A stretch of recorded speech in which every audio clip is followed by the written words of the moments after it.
Whoops. Hello, everyone.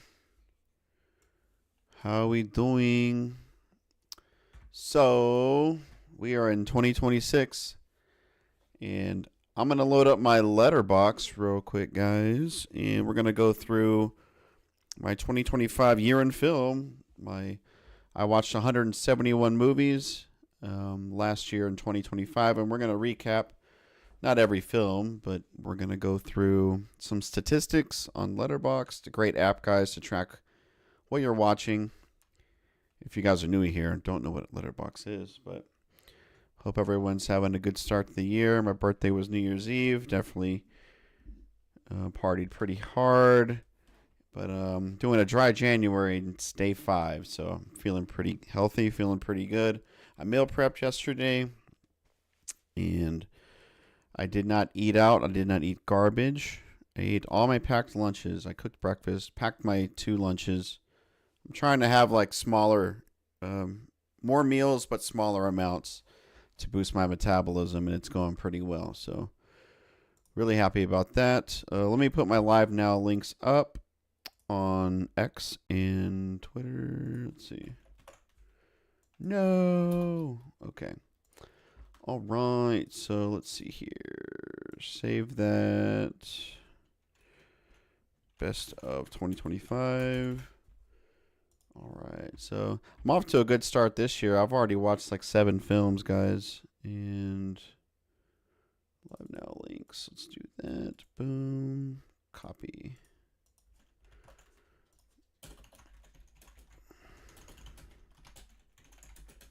Watched last year. Bam, bam, bam, bam, bam, bam, bam, bam, bam.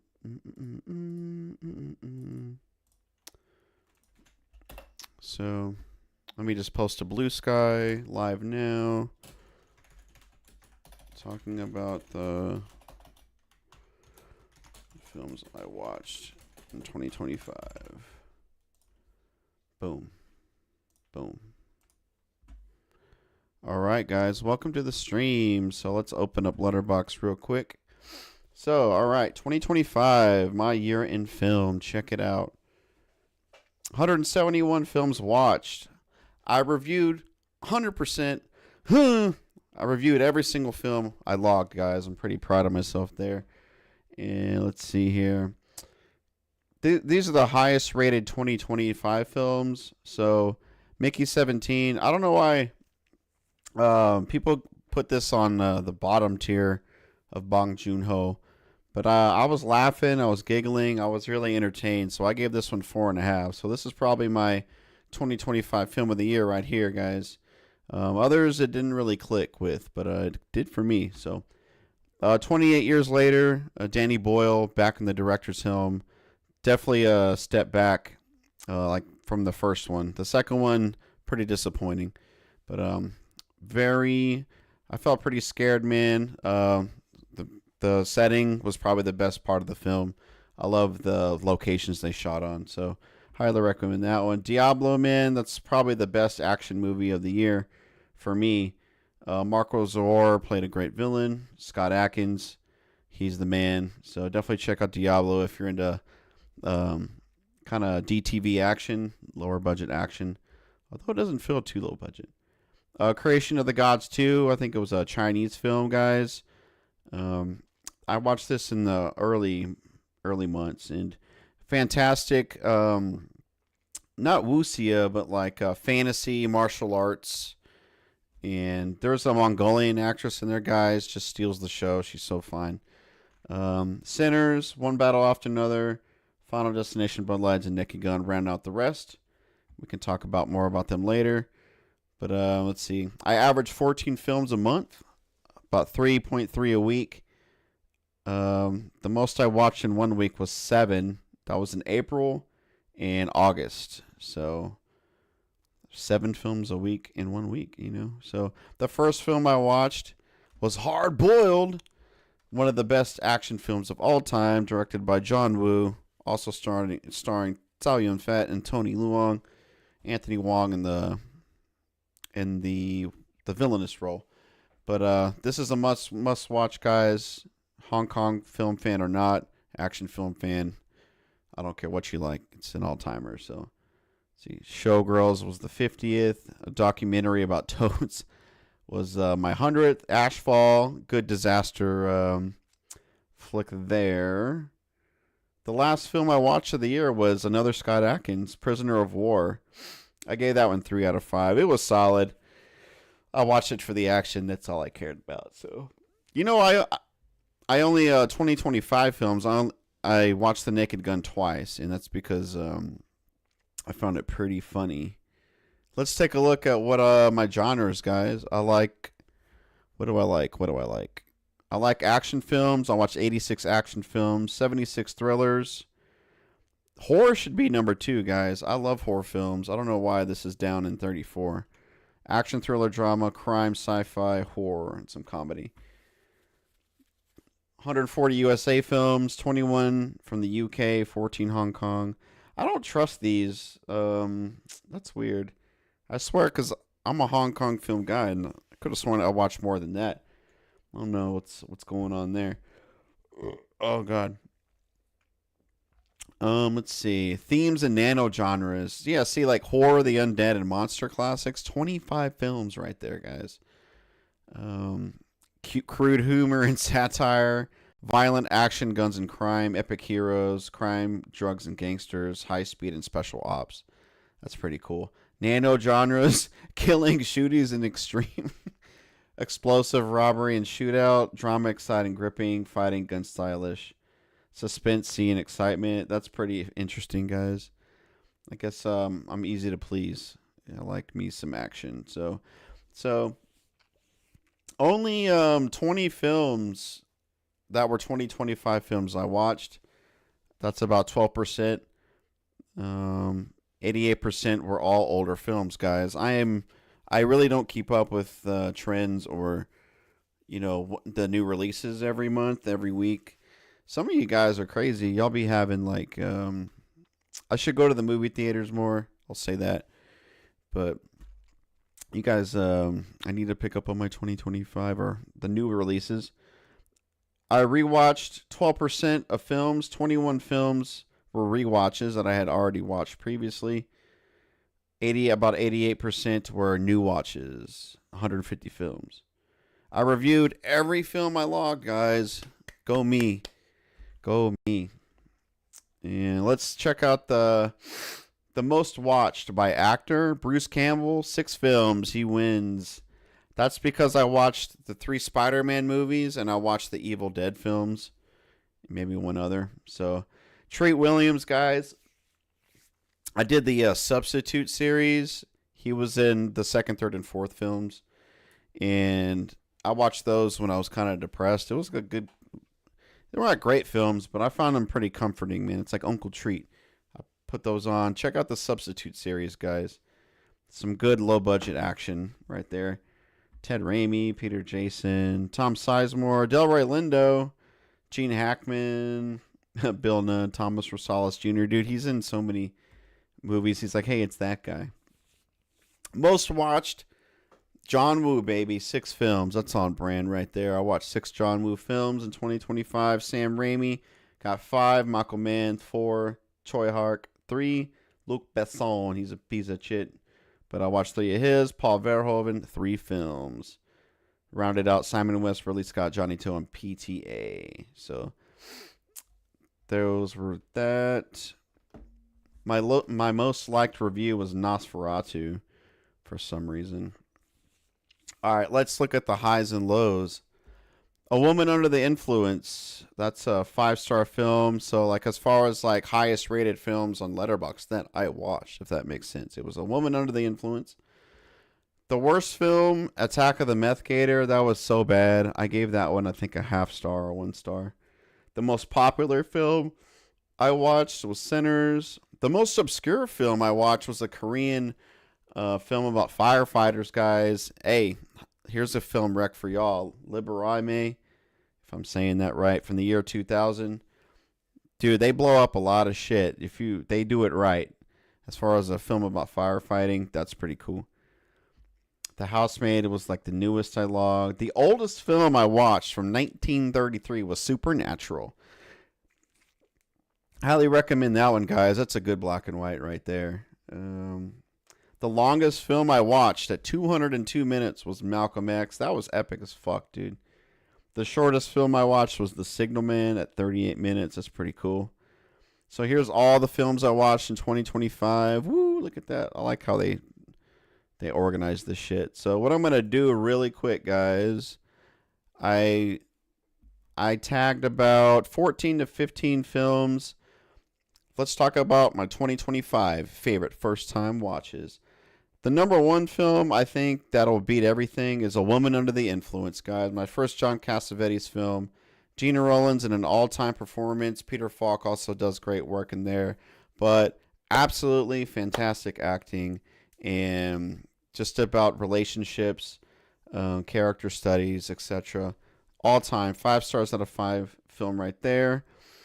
Excuse me. And then Creation of the Gods 2, guys. Where was that? Right here. That was the film I recently talked about. So, it has the Mongolian Atrix that completely slays, steals the show, kicks so much ass, and it's an epic fantasy martial arts film from China. Highly, highly recommend. So that's film number 2. Film number 3, as far as favorite first-time watch, is Alphabet City. This is a mid-'80s crime drama. We have a drug dealer that wants to get out of the game, but the mob boss wants him to do something for him, and he's on the run. Da, da, da. It's colorful, guys. It's got a very neon lit. The lighting's really good. I love the colors. Good crime drama, guys. Alphabet City. So that's number 3. Number 4, Mad Max 2. I really like the first one. Mad Max 2, I gave 4.5 out of 5. Mel Gibson does it again, guys. So really like Mad Max 2. The next film is Mickey 17. Just recently talked about that one, so I won't go much into that. My next film, Michael Mann film. I can't believe I've never seen Public Enemies from 2009. I gave that one 4.5 stars out of 5. It's about John Dillinger, the guy who robs banks. And got a little romance in there, but a lot of shootouts, guys. It's Michael Mann doing work. Next favorite first time watch is Unforgiven. I feel like I might have watched this as a kid or teenager, but this counts as a first time watch because that's what it felt like, you know. I just watched bits and pieces growing up. It feels like, but an all time third act, last act, dude. One for the history books.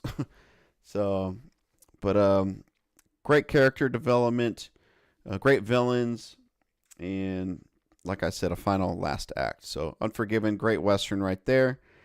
And next favorite first time watch was Diablo. Kind of a direct to video action film or on the lower budget end, but Mark Zerwar and Scott Adkin, guys. What else do we have to say? Next film, as far as favorite first time watches, Last Hurrah for Chivalry. This is one of John Woo's first films. Not very first, but one of his first. And great martial arts film, Kung Fu. I really enjoyed that one, guys. And you can see him starting to take shape, what John Woo's all about, man. Great stuff there. I'll go ahead and throw in here Naked Gun because I watched it twice. That's the only 2025 film I watched twice. And there are some all-time comedic moments, guys. I'm talking all-time. I laughed as hard as I've ever laughed in my life. But besides those 2 or 3 times of me laughing that hard, everything else is kind of whatever. So I only rated it 3.5 out of 5, you know. So let's see. The next film I want to mention as far as favorite first-time watches, another Western, but this is more of a dramatic Western compared to Unforgiven. The Three Burials of Melquiades Estrada, directed and starring Tommy Lee Jones. Great. I would say another character study, a lot of character development. It's not a road movie, but kind of like a journey on horseback through the wild. And they really photograph Mexico and Texas really well, guys. So definitely enjoyed that one. So Ali Fair Eats the Soul. This is probably my second most. It could be my favorite first time watch of the year. It's hard to say, but this is an immaculate film, guys. Two great lead roles, dealing with living in like an interracial relationship, and dealing with like people looking at them all the time, racism, and the two leads are fantastic. The camera work, the blocking, the camera angles are really good. The color palettes are really good. That's like what really turns me on watching movies. Ali Fear Eats the Soul, you know what? That's going to be my number one favorite first time watch of 2025. And that was my first Fassbender film. So, going to be checking out more of Fassbender films, guys. Highly recommend Ali Fear Eats the Soul. So, definitely watch that one. Let's see. The next film. I've got 3 more films to recommend to you guys. 3 more films. Where am I? Oh yeah. Honorable mention, guys. The Perfect Weapon. Low budget action film. Really enjoyed that one. And the Substitute series. I already talked about that, so I won't go in there too much. Where's the outfit? I thought I saw the outfit in here somewhere. Where's the outfit? Well, whatever. We'll get to the outfit. But Once Upon a Time in China, guys, that's probably, I think I gave it 4.5 stars. Did I? 4.5 stars. Jet Li acting and doing his best martial arts. Choi Hark in the director's role. You also have Rosamund Kwan. Wen Biao's in it, I believe.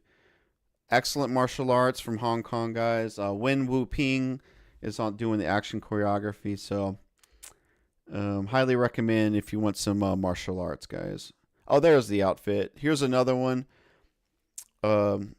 Probably in my top 10 first time watch of the year. The Outfit, starring Robert Duvall. This is classic 70s crime drama. We've got a mobster, or let's say he's not really Italian, but he's into crime, but he's not like a lower guy, but his brother gets killed and he's gonna raise hell and get some payback. So he teams up with his buddy and girlfriend. They're kind of like on the road, knocking off the mobsters like rackets and stuff. So it's pretty good, man. 4 stars out of 5, right there. Highly recommend The Outfit. And let's see, favorite first time watch. I want to say Once Upon a Time in China 2 is up there because Donnie Yen and Jet Li are in that same one. But let's see, where is it? I want to do Children of Men. That's probably my last, as far as running out the top 15-ish films of 2025. Favorite first time watches, Children of Men, guys. And great, fantastic cinematography. And I like dystopia. I like dystopian films. And I like people that are on the run type of stuff, that are constantly trying to survive on the go, get being hunted by a group of people, and it's bleak, it's happy, it's sad, and I just really love Children of Men, guys. So boom, there's like a world map if you want to see that, but there you go, guys. That's my 2025 movie recap. That's all the films I watched there. So my goal is to watch 200 films. 200 films this year. I did it. I usually do that consistently, but man, I lost 2 cats last year. House flooded. I threw my back out, and my dad's been having some health issues, so life happens. All right, well, there you go, guys. I hope you enjoyed this 20-minute-ish stream. And if you guys have anything to recommend to me, or if you're into anything I recommended to you and you watch it, let me know. I'm going to take a break here. I'm going to pick the trombone back up. I have a new mute here. Check it out. I have a mute here, guys. And it basically silences the hell out of it, because I live in a small condo and got walls everywhere. But that's a goal this year, guys. I'm going to play trombone more. So I'm going to go do that. And I need to pick a new game. I haven't streamed a video game this year. It's the 5th already. So stay tuned for that. Thank you for watching, guys.